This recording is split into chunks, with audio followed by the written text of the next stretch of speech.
Senhores, boa noite. Bem-vindos ao Instituto de Engenharia.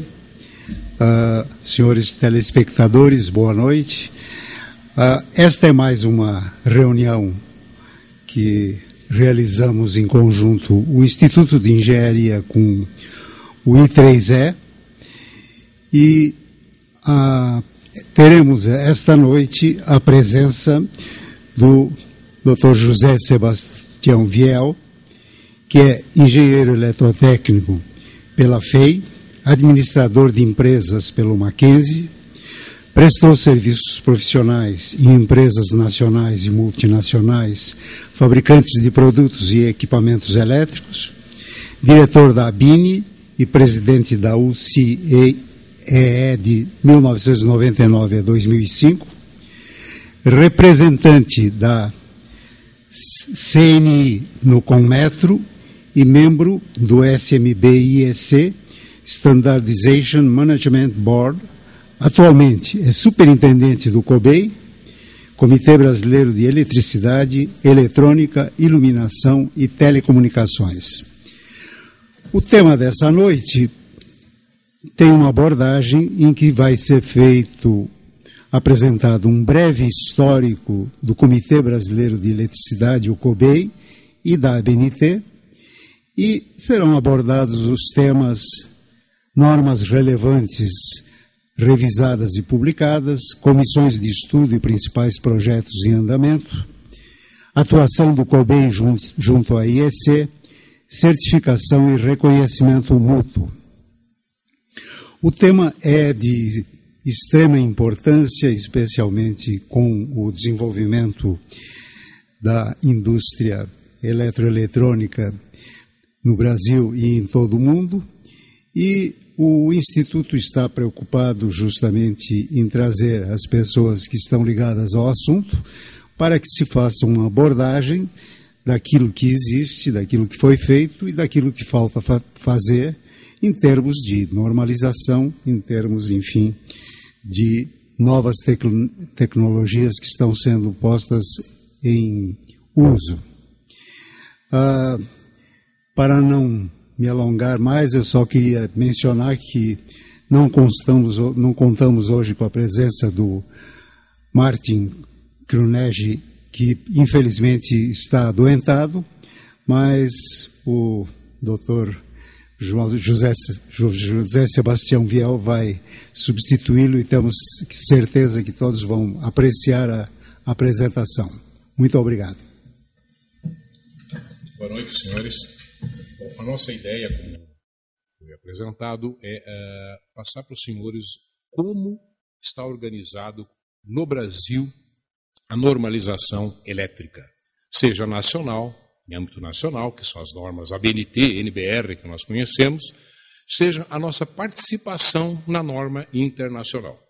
Então, eu estou fazendo aqui uma série de slides, acho que podemos ir passando. Bom, em 2002, no ano 2002, nós criamos o setor eletroeletrônico, criou uma associação sem fins lucrativos, associação privada sem fins lucrativos, para que na ocasião nós tínhamos essas associações, a ABINE, Associação Brasileira da Indústria Eletroeletrônica, a BILUC, Associação Brasileira da Indústria de Iluminação, a BIMO, Associação Brasileira de Médico Hospitalar, a BRADE, Associação Brasileira de Distribuidores de Energia Elétrica, Eletros, são produtos na área de linha marrom e linha branca, caso seja marrom, televisores, vídeos, assim por diante, e linha branca, geladeira, batedeiras, liquidificadores, etc. E Sindicel, que é de condutores elétricos, Sindicato dos Condutores Elétricos. Bom, essas associações criaram essa empresa, essa entidade, para dar sustentação financeira e administrativa ao Comitê ABNT, Comitê Brasileiro 03, que é o Comitê Brasileiro de Eletricidade. Por quê? Porque a organização da ABNT ela é feita de tal forma que um comitê ele é suportado pelo setorial, Tá? Nós temos hoje na BNT mais de praticamente 60 comitês brasileiros, né? O nosso é o número 3. Né? E esse comitê, essas entidades que o suportam, eles indicam um superintendente, que vai ser eleito pelos todos os associados da BNT, superintendente que ele precisa ter 2 condições. Uma delas é levar realmente esse suporte administrativo e financeiro, e outra condição é que ele seja representativo. Então, acho que o COBEI já, na criação, ele já tinha essas condições atendidas, seja como suporte financeiro, seja como representatividade. Okay? Bom, no mesmo ano, 2002, através de por delegação da BNT, um acordo com a BNT, nós passamos a representar o Comitê Brasileiro da IEC, Comitê Nacional da IEC. Isso significa o seguinte, que a partir dessa data nós éramos responsáveis para participar da IEC, de tal forma que essa participação colocasse o Brasil internacionalmente aceito, de seus produtos e vice-versa, assim como os custos dessa associação à IEC. Tanto é que nós pagamos a anuidade IEC. Ok? Podemos passar? Bom, o pequeno histórico do COBEI. Em 1889 foi emitida a primeira recomendação técnica brasileira para o uso de eletricista do Centro Brasileiro de Eletricistas, coisa bastante antiga. Em 1906 foi fundada a IEC, em St. Louis, nos Estados Unidos. Em 1908, nós fundamos o Comitê Eletrotécnico Brasileiro. Agora, em 2008, nós fizemos 100 anos e trouxemos a reunião geral da IEC para o Brasil, com mais de 1.200 participantes. Então, você vê que nós, eletricistas, temos 100 anos de estudos de normalização. Claro que as primeiras normas foram normas para a nomenclatura, né? Definição de unidades, porque até então não havia muito bem claro, internacionalmente falando, as unidades. Okay? Bom, em 1940, a BNT se estruturou e ela incorporou todos esses outros comitês que existiam na época. Seguramente nós tínhamos siderurgia, seguramente nós tínhamos outros, né, comitês na ocasião. A BNT se organizou de tal forma que ela passou a representar toda a atividade existente no país, todos os comitês existentes. Então, houve uma incorporação. Nessa ocasião, o nosso nome mudou para BNT CB03, deixou de ser Comitê Eletrotécnico Brasileiro. E nessa ocasião, o nome COBEI era utilizado, eu não digo informalmente, né, mas era um nome que não havia registro, não havia nada. Esse nome COBEI era a designação, digamos, conhecida para o CB03. Tá? Em julho de 2002, que nós criamos aquela entidade, nós chamamos isso de refundação do COBEI como associação privada mantida por associações de classe e empresas da área eletroeletrônica. Esse nome COBEI foi utilizado para essa entidade exatamente por 2 motivos, é claro. Um deles é que ele significa realmente, tinha um significado de fato como sendo o Comitê de Eletricidade, além de que não havia registro de marca. Então foi na ocasião que nós registramos a marca nessa entidade que nós acabamos de criar. Em dezembro de 2002, eu falei já rapidamente, nós passamos a representar o Brasil por um acordo da BNT lá na IEC. Okay? Bom, o que o COBEI faz hoje? Quais os serviços prestados? Isso é muito importante. Atende a demanda da elaboração de normas técnicas do setor eletroeletrônico. Essa demanda vem de todos os lados. Você tem demandas da sociedade. Dificilmente, né, a sociedade vem diretamente solicitar a nós. Vem através de algumas organizações que vêm pedir uma norma, necessitar de uma norma. Uma das origens dessa demanda é através do governo, organismos governamentais que solicitam, olha, precisamos de uma norma para isso, tal, porque se não há norma, nós vamos fazer um regulamento. E isso não é bom, nós vamos falar um pouco mais tarde. Regulamento, hoje no Brasil, Guia de Boas Práticas de Regulamentação emitida pelo Cometro, diz que as agências e institutos hoje, agências hoje regulamentadoras, que são 27, devem, na medida da viabilidade, obedecer, estar suportadas por uma norma brasileira, a BNT. Tá? Além do Código de Defesa do Consumidor, que deixa bem claro, né, que todos os produtos e serviços oferecidos à sociedade, disponibilizados à sociedade, devem atender a norma ABNT. Okay? Bom, segundo, vai viabilizar a participação brasileira na elaboração de normas internacionais IEC. Claro, nós temos hoje, eu vou mostrar, uma participação muito intensa na IEC. E terceiro, viabilizar nossa participação nos esquemas de certificação internacionais da IEC. Eu vou falar daqui a pouco disso daí, em detalhes. Aqui nós colocamos algumas normas importantes, que nós chamamos assim, mais que tem contatos com a sociedade, sem entrar com aquelas normas altamente técnicas, né? Nós temos uma norma 5410, que é a nossa mãe, né? Instalações elétricas de baixa tensão, a 14039, de média tensão. Isso é muito utilizado porque baixa tensão todos nós usamos, média tensão hoje é uma grande maioria de indústrias e a distribuição de energia, né? A 5419, que é de proteção de estruturas contra a descarga atmosférica, raios. Nós temos a 14136, que é plugs e tomadas, que hoje é um tema bastante conhecido, né, que nós temos que mexer com nossas instalações, já que não as novas, claro. Mas, sem dúvida nenhuma, né, a sociedade não tem mais 14, 15 modelos que nós tínhamos de plugs e tomadas. Hoje nós temos um modelo básico que oferece muito mais segurança, economia de energia, e além de que você evita uma manobra errada do seu produto. Quer dizer, você protege também a linha e o seu equipamento. A NBR, a BNT NBR 15749, é medição da resistência de aterramento, está muito ligado com o outro. A 15751 também é aterramento de estações. Eu peguei aquelas que é mais ligado assim do engenheiro de projetos, né? Ok? Bom,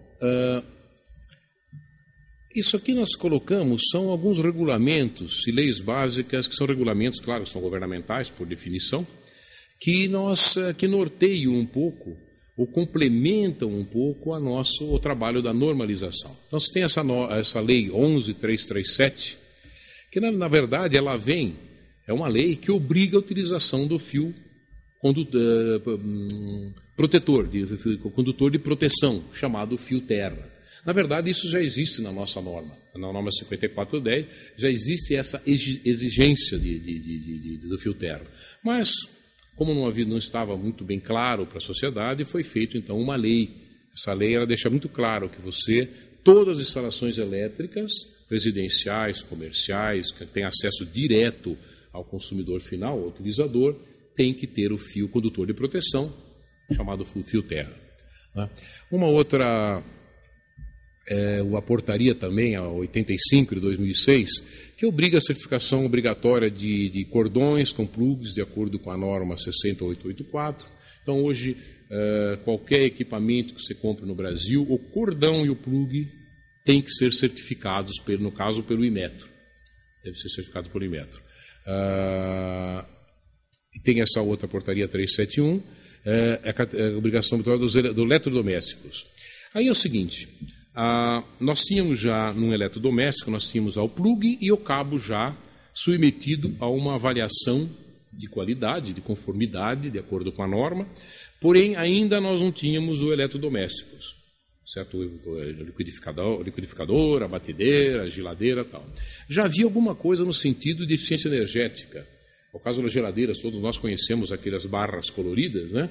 que sempre incorporou alguns ensaios de segurança, mas não era ainda 100% de acordo com a norma. Então, essa portaria aqui, ela diz, grosso modo, o seguinte: toda a família todos os eletrodomésticos que participam, a norma é a 60351 da IEC, elas têm que ser submetidas a uma avaliação de conformidade. O que está sendo estudado, o que está sendo produzido, ainda não é obrigatório, ainda não entrou, digamos, para o atendimento dos fabricantes, mas já existe. Essa seria a eficiência energética, que é um assunto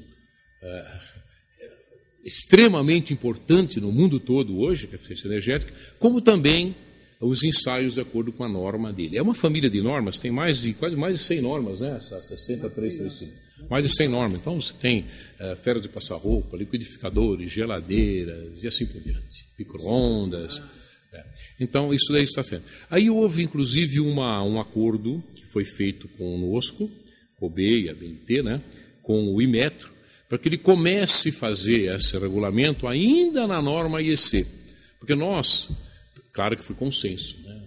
As normas, esse setor vai trabalhar com normas IEC e certamente isso é a premissa básica, que serão normas ABNT, NBR, IEC 60335X. Então hoje nós estamos elaborando essas normas em português. A única diferença, ela vai ser são normas equivalentes, mantendo o mesmo número. Então, para iniciar esse processo, o Inmetro, porque o Inmetro jamais ele utiliza uma norma estrangeira, nem mesmo internacional. Só no caso de não ter a norma nacional, que é esse caso. Mas mesmo assim nós dizemos ao Inmetro, se não houver uma necessidade de uma norma nacional, nós fazemos ela rapidamente, desde que tenha consenso. Não há problema de fazer uma norma rapidamente se houver realmente um consenso nisso daí. Bom, e claro, o Código de Defesa do Consumidor, que tem um artigo que deixa claro que todos os produtos e serviços disponibilizados à sociedade devem atender às normas da BNT. Okay?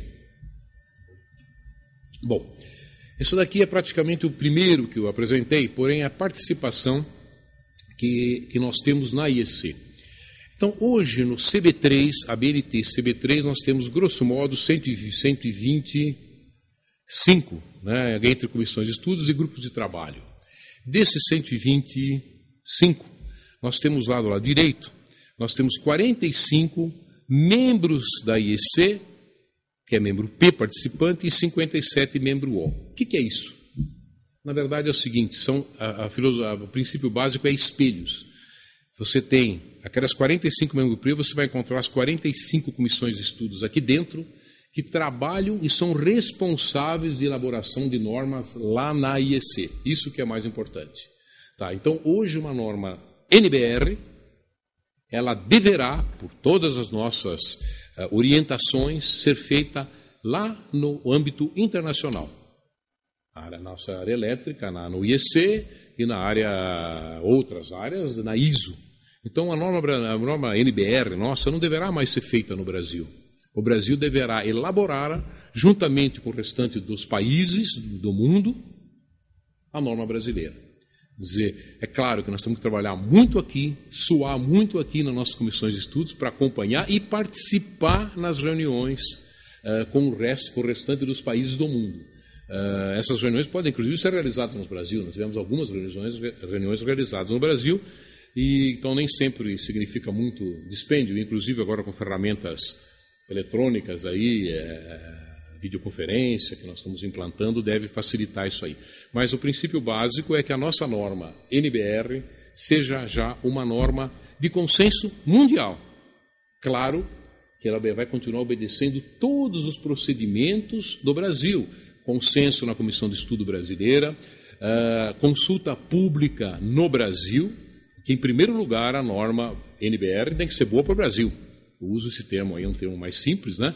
A norma tem que ser boa em todos os sentidos, no sentido bastante amplo da palavra, ela tem que ser boa para o Brasil. Okay? Então, hoje nós estamos participando de 102 comissões lá na IEC, das 125 que nós temos, 102 nós participamos lá na IEC. Alguns do membro P, quando você efetivamente há um interesse realmente de mexer com a norma, de participar de fato, mas tem também a opção, hoje um pouco maior, é o membro O. Normalmente o membro O é de passagem, né, para membro P. Uma comissão de estudo que inicia os seus trabalhos começa com o membro O e depois passa a ser membro P. Tá? E claro que muitas vezes nós estamos ok, estamos tranquilos, mas temos que estar sempre acompanhando o que está acontecendo na norma internacional. Porque se nós adotarmos uma norma no Brasil e ficarmos tranquilos, dormindo, poderá amanhã receber umas novidades e poderá encontrar com dificuldades. Então, na pior das hipóteses, nós temos que ser membro O de uma comissão de estudo ou subcomissão lá da IEC. Bom, hoje nós estamos participando dessas comissões, estamos também no Council Board. Nós somos membro do Council. São poucos países, né? Um pouco mais de uma dezena de países que são do Council Board. E o Brasil faz parte disso, eleito. O Brasil foi eleito. Assim como nós somos membros, lá pego aquela outra lá, do SMB, Standardization Management Board, na verdade é o grande gerenciador de todos os TCs e SCs da IEC. E nós somos membros já, nós estamos lá no 6º ano já participando do SMB. Também eleitos. São 15 países, nós somos um deles, eleitos. Realmente é um trabalho que nos traz para o Brasil muita responsabilidade e juntamente com muita representatividade. Eu acho que isso que é importante. A hora que nós, no comitê técnico, nós aprovamos uma norma, e essa norma no SMB também ela é aprovada, de fato o Brasil está muito bem representado. Uma coisa que eu quero salientar é o seguinte: o membro P, ele vota todas as etapas da norma. Vota, quando falo votar, pode ser comentários, que eles chamam isso de vote. Né? Mas o membro O, ele pode ficar só olhando, observando, mas o documento final, ele é obrigado a votar. Agora, quem é que vota na IEC? É o país. É a comissão de estudo, que é da ABNT, espelho da ABNT. A ABNT é o único fórum de normalização no país que foi criado e reconhecido pelo Cometro, o Conselho Nacional de Metrologia e Qualidade Industrial, Normalização, Metrologia e Qualidade Industrial. Então, esse voto do membro O, no final, ele está dizendo o seguinte: o Brasil concorda. Então, aí vem a grande responsabilidade nossa. Muitas vezes a pessoa é membro O e tem dificuldades. Claro que tem dificuldades, mas é para isso mesmo que tem dificuldades. Agora, precisa ver se a dificuldade é porque realmente não há grande interesse de acompanhar ou porque não estão participando de fato.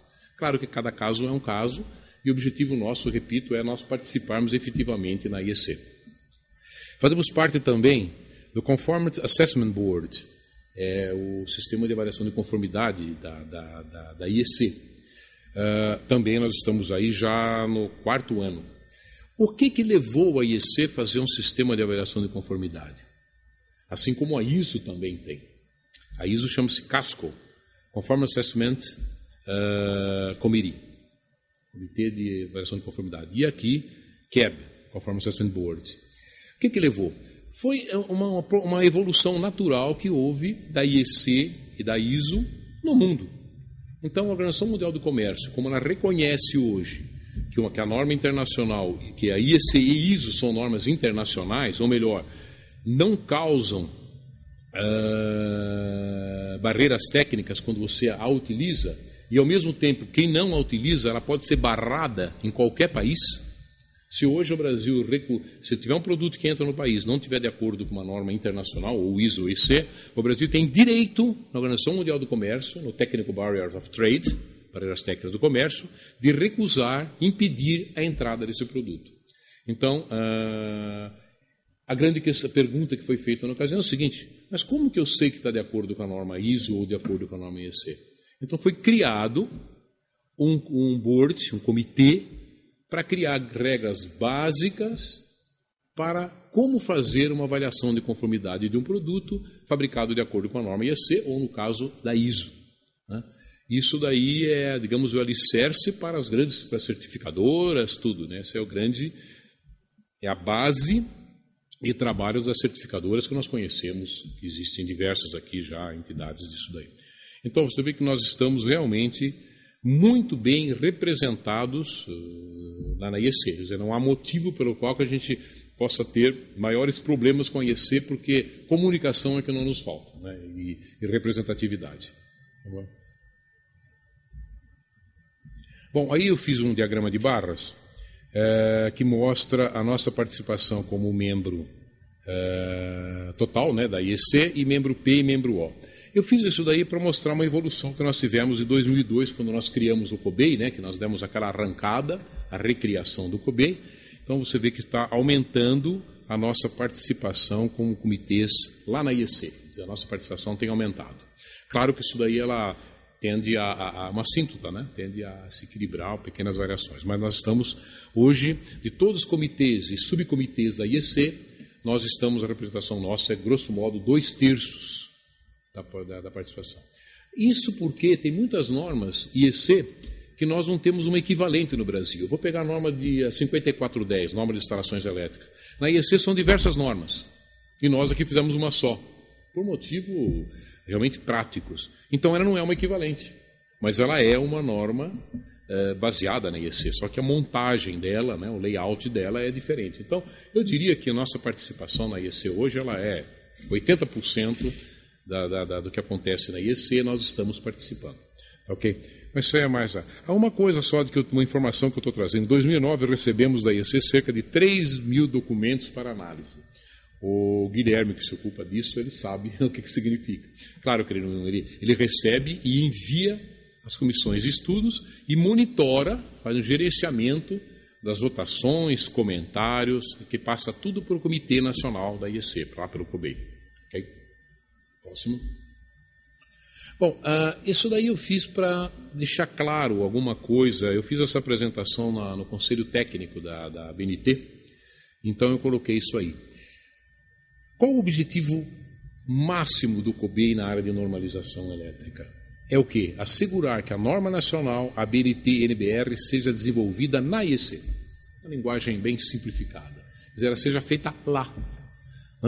Através de participação ativa das comissões de estudos, o CB3, nas subcomissões da IEC. As CEs do CBT são espelhos do TC e SCs da IEC. Porque era muito comum nós encontrarmos pessoas que falavam, não, porque a norma ISO está diferente, não é muito boa para nós, porque a norma IEC não é muito boa para nós. E a minha resposta era simples, nossa cadeira está lá, empoeirada, e nós estamos pagando. Vamos lá fazer a norma que nos atenda. Existem alguns setores, algumas comissões de estudos, que a influência do Brasil é altíssima. Principalmente na área, por exemplo, de produtos para atmosfera explosivas. Enquanto nós temos aí grandes consumidores, como a Petrobras, né? Então nós temos muitas normas da IEC que, digamos assim, a participação do Brasil foi altamente positiva em termos de elaboração da norma. A norma que saiu da IEC realmente é uma norma com um peso muito grande de participação do Brasil na sua elaboração. Próximo. Bom, aí, como eu falei de avaliação de conformidade, a IEC hoje ela tem 3 sistemas de avaliação de conformidade. O IEC-EE, que eu vou falar primeiro o que é, depois eu digo do subcomitê. IEC-EE são todos os aparelhos que nós conhecemos, áudio e vídeo, computação, informática, linha branca, linha marrom, linhas de alta tensão, baixa tensão, digamos aí que equipamentos elétricos, está tudo aí. E por exclusão, nós temos 2 outras lá. Eu pego aqui, o que é aqui? Que ela aqui no Brasil é responsável é o pessoal do CTI, do Ministério da Ciência e Tecnologia, que você tem lá participando lá desse comitê, o CTA, Centro Tecnológico da Aeronáutica, IPT, o INPE, o INT do Rio, o ITA, o Ciência e Tecnologia, o MIDIC, Softex e uma certificadora. Né? O que esse pessoal faz? Eu gosto de dar um exemplo. Eles fazem, por exemplo, o circuito impresso. Eles fazem uma pequena chavezinha que vai no painel do avião. Lembrando que nessa comissão de estudos lá, nesse sistema de avaliação de conformidade, nós temos a Boeing, a Bombardier, a Airbus. Então, e o Brasil está lá através do CTA, do ITA. Então, veja bem, são produtos que você não encontra nem em supermercados, você não encontra isso em baias de lojas aí. Então, são produtos bem específicos. E no Brasil já existe um programa muito forte na área de circuitos impressos, inclusive com certificação e tal. E, por exclusão, agora nós temos o EX. É o comitê mais, além do que, né, mas é o mais que está trabalhando muito. Por quê? Porque você tem como motor aí, como pulsionador, as próprias necessidades do Brasil na área de atmosfera explosiva, que não é só... Eu coloquei Petrobras, né, que nós pensamos aí em gasolina, aquela coisa toda. Não, você tem também poeiras. Você tem postos de gasolina. Indústria têxtil, você tem um problema seríssimo. Né? A poeira têxtil ela é inflamável. Então, existe toda uma gama de produtos que são feitos para atmosferas explosivas. Essa comissão ela está muito bem representada, a Petrobras, a BEND, né, a Associação Brasileira de Ensaios Não Destrutivos, o CEPEL, que é o laboratório da Eletrobras, o CERTUSP, da USP, o IECX, uma certificadora, a NCC certificadora, a SW, fabricante de motores, o L, certificadora, americana, a VEG, motores, e Labelo, laboratório lá da Rio Grande do Sul. Então, esse pessoal Eles são extremamente, trabalham muito, um volume muito grande de documentos, que é elaborado, inclusive, aí, e vai ter uma reunião agora em Berlim, em setembro, né? Ou final de agosto? Bom, final de agosto, início de setembro, que estão indo 9 membros do Brasil. Então, a nossa representatividade é incrível, né? Porque esse comitê total de membros lá deve ser uns 25, 30. Só o Brasil vão ter 9 pessoas. Agora, nós, sem dúvida nenhuma, a importância que nós temos no Brasil para esse produto é muito alta. O Inmetro já fez um regulamento,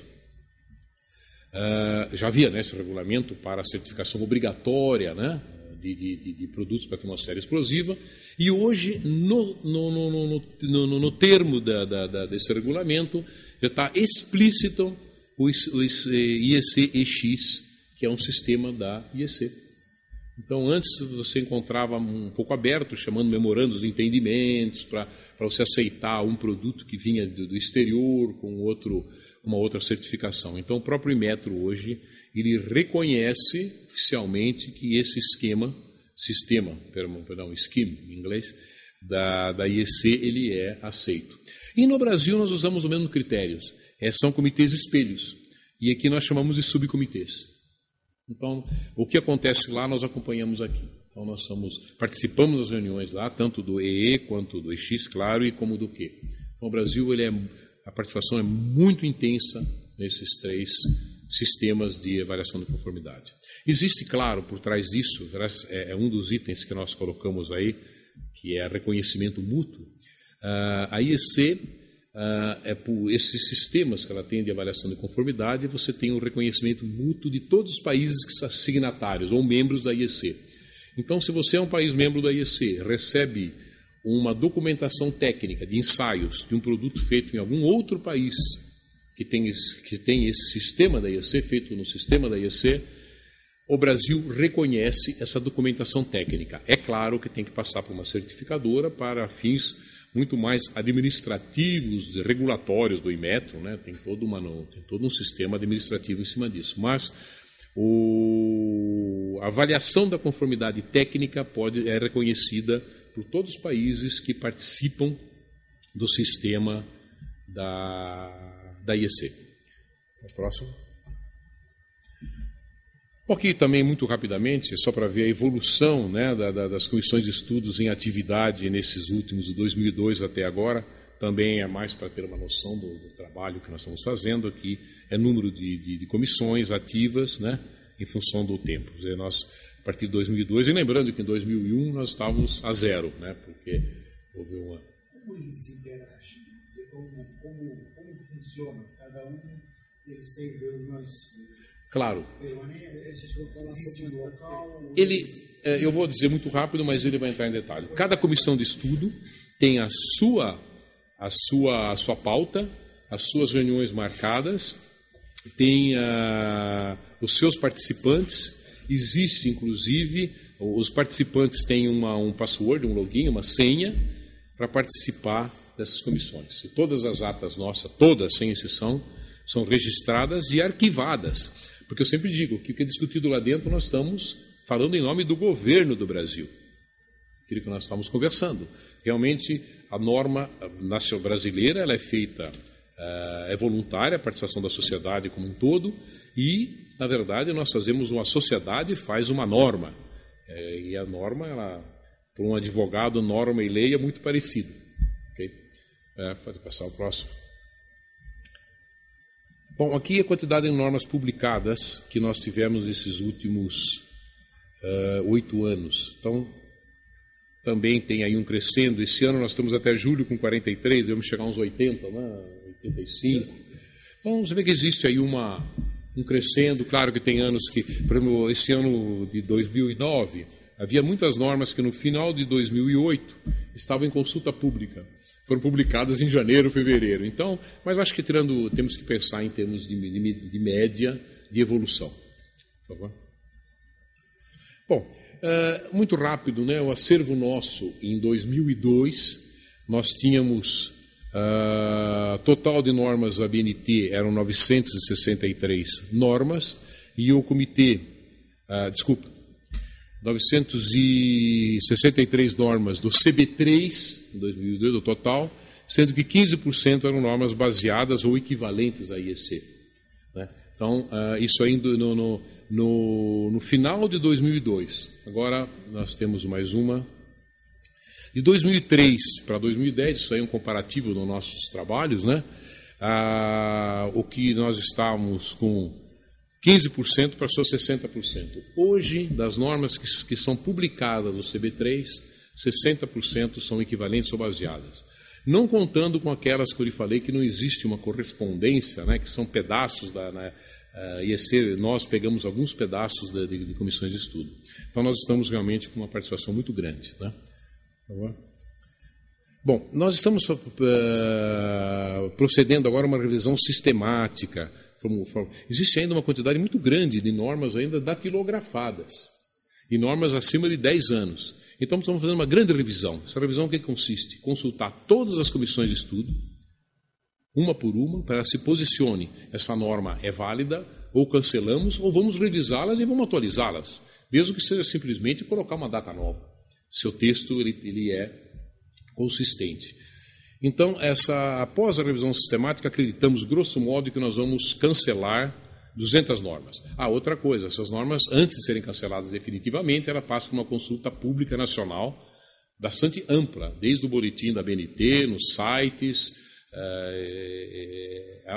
de fato uma consulta grande. E se houver alguma norma que há interesse que continue, mesmo que tenha passado pela comissão de estudo, mas tem alguém que fala, não, olha, nosso setor ainda usa, ok, vamos sentar novamente e vamos dizer se essa norma vai ser reeditada ou se vai fazer algumas mudanças ou não. Isso daí fica realmente a critério da sociedade brasileira através desses mecanismos aí, né? Após essa finalização da revisão sistemática, nós vamos chegar que o nosso acervo lá na BNT serão 30% serão normas equivalentes ou baseadas na IEC e ainda 70% normas NBR que não são baseadas. Lembrando sempre que existe aquela possibilidade da norma não ter uma base muito clara. Ela pode ser muito parecida com a norma IEC, muitos pontos iguais, mas ainda não é classificada como baseadas e nem equivalentes. Bom, aqui é muito rápido, né? O acervo a situação atual do nosso acervo no CB3, 18% das normas tem 5 anos, 50% de 5 e 10, e acima de 10 anos, 32. O Eugênio, que é o diretor técnico da Bini Fluvial, sabe que norma tem que ser revisada em 5 anos, né? Não tem negócio de 10 anos. Mas eu coloquei isso aí para mostrar, quer dizer, tudo bem, uma norma que tem 6 anos, 7, né, mas tem acima de 10 anos. Então, acreditamos que depois, estamos prevendo, né, após a revisão sistemática, que 58% serão até 5 anos, ainda nós vamos ter entre 5 e 10, 31, na verdade são 40% ainda de normas mais que 5 anos, que de acordo com a ISO e com a IEC, elas têm que ser revisadas ou reeditadas, tem que ser feita uma nova edição. Né? Vai passar? Isso daí é um pouquinho do nosso programa de normalização setorial. Nós temos hoje o Programa Nacional de 2010, 277 projetos em andamento, né, cujo 40%, grosso modo, 38% deverão ser publicados em 2010, 105. Talvez aí ele falou, Vial, talvez em dezembro ainda nós tenhamos algumas aí em consulta pública. Né? Mas essa se ajusta. E dessas 105 normas que nós prevemos, né, a previsão de publicar esse ano,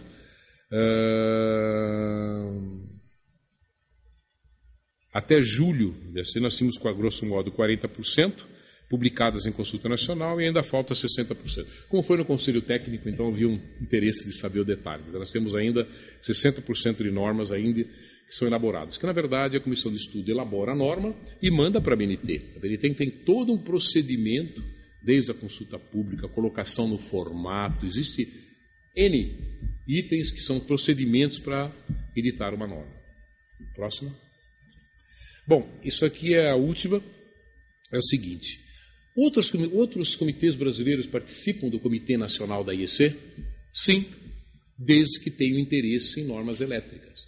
Então nós temos, por exemplo, o CB26 eletromédicos, que eles estamos trabalhando mais de uma dezena de normas e não há problema algum. Existe ao mesmo tempo que o Comitê Nacional da IEC está totalmente ligado ao CB3, de hipótese alguma significa que a área elétrica tem que ser toda no CB3. Então nós temos, por exemplo, tem um caso aqui agora bem recente, papel isolante, que está no CB29. É uma norma só. Então vai ser feito lá mesmo. Claro que nós convidamos todos interessados do CB3 e outros comitês também, até porque isso aí é divulgado, que o CB29 irá trabalhar a norma de papel isolante. Certamente o pessoal de outras áreas, né, de vernizes, vão querer participar. Né? Agora, a condição sine qua non tem que ser membro espelho, tem que acompanhar o que está acontecendo lá. Porque jamais nós podemos trabalhar sobre uma norma internacional, seja ISO, seja IEC, se nós não estamos acompanhando ou participando, né, do que está sendo elaborado em nível mundial, na IEC ou na ISO. Então, a condição sine qua non para alguém, comissão de estudo, seja de qualquer comitê brasileiro, dos 60 comitês, mais que isso, trabalhar sobre uma norma internacional, ISO ou IEC, é que seja membro da ISO ou da IEC. Pode ser, repetindo, pode ser membro P, que é o que participa de fato, e o membro O. Lembrando que o membro O sempre, ele é o voto final na norma, ele tem que dar o voto Brasil na norma. Então, hoje nós temos, tem outros aqui que não... O CB50, por exemplo, petróleo, é um CB que tem muitas normas, e é feito no CB50, não tinha cabimento eu trazer todo esse, porque o CB tem N comissões de estudos no CB50 de petróleo, trazer para dentro do CB3 só porque tem itens elétricos, né, detalhes da área de eletricidade. Não, eles desenvolvem lá, porém, eles são membros, P no caso aí, da IEC. E claro que sempre são convidados todos os outros CBs, todas as comissões de estudo para participar toda vez que existe uma comissão de estudo aberta pela BNT, bem amplo isso daí. Bom, mais um.